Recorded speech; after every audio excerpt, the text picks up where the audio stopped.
Hi guys, welcome back to my YouTube channel. I am Katie. If you are new to my channel, I am the mom to Brooks and Oscar Bunton, who are my adorable twin boys. They are almost 3 years old now. I still am just in complete shock about that. Today, I wanted to do a little Q&A about my struggles with trying to conceive. A lot of you guys know that we are struggling with secondary infertility. So I'm gonna be super open today. Of course, always an open book with you guys and really just answer some of the questions you guys had for me. So I get this question a lot. Did you use any kind of fertility treatments with the twins or were they spontaneous? So my twins were completely spontaneous. Trust me, I was completely unaware that I was going to have twins. How long have you been trying to conceive? We have been trying to conceive officially for a year now, but there was a few months in that year that we did take a break. Really genuinely thought going back in, it was gonna be just as easy as it was the first time. It was 5 cycles in a row that I was not falling pregnant. And then that's when the alarm bells really started ringing. I just remember being so sad, putting so much pressure on myself that we actually decided to take a beat and try to just figure out if there is something wrong, what's wrong. How did I find out that I actually had a secondary infertility and a reproductive health issue? So after all of those cycles of negative test, we started taking a step back and looking at our overall reproductive health. Harry did a ton of tests. We did blood tests. He had his sperm tested multiple times. I also did a full reproductive health checkup. I went into an IVF clinic.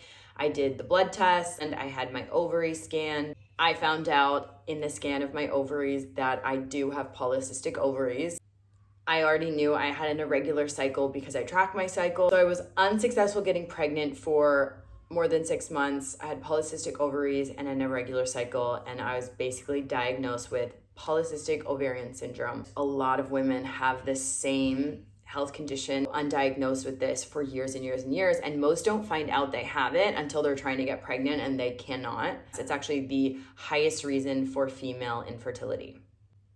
It is so important for women to be tracking their cycle and to understand what's going on with their body throughout their cycle. Natural Cycles is an amazing tool for this. It is an app that you just download to your phone, and throughout your cycle, you're just inputting information every day. And it's an algorithm that's gonna basically get to know you and then help you ultimately to pinpoint when you're ovulating. If you're not trying to get pregnant, using Natural Cycles, a non-hormonal birth control, it can basically warn you, hey, these are your fertile days, when to be super safe and to use that extra protection. It's just super helpful information if you're not trying to get pregnant to know when you're ovulating. It really starts to help you get in tune with what's going on with your body. It's so cool because Natural Cycles actually syncs your temperature information into the app. Every morning when you get up, you take your temperature with their thermometer. Natural Cycles is science-backed, non-hormonal, and it is listed in the ARTG in Australia.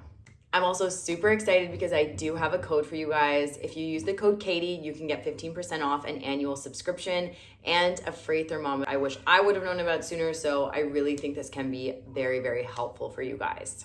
Now let's get into the fertility treatments that I have taken since finding out I have PCOS and secondary infertility. So I get this question a lot as well. I have basically gone into the IVF clinic and understood the steps or the ladder to get to IVF, which is obviously the last kind of case scenario that I want to go with. But there are lots of steps you can do before turning to IVF to try and conceive. And so I am basically on the bottom of the ladder, and I started taking a hormone called letrozole, which is known to help induce ovulation and to kind of get your cycle regular again. One of the side effects of using letrozole is that you have a higher chance of conceiving multiples, which for me is kind of scary. I love my boys dearly, but I really am craving a singleton mom baby experience. It's actually a high chance that I conceived multiples the first time because of my polycystic ovaries.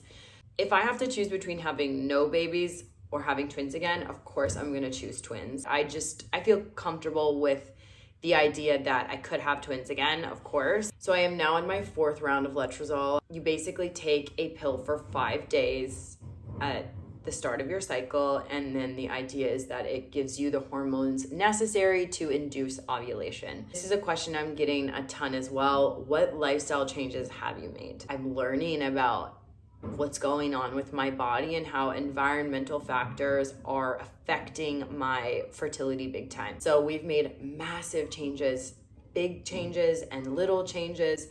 And it takes a while for your body to kind of balance itself out after being so out of whack for so long.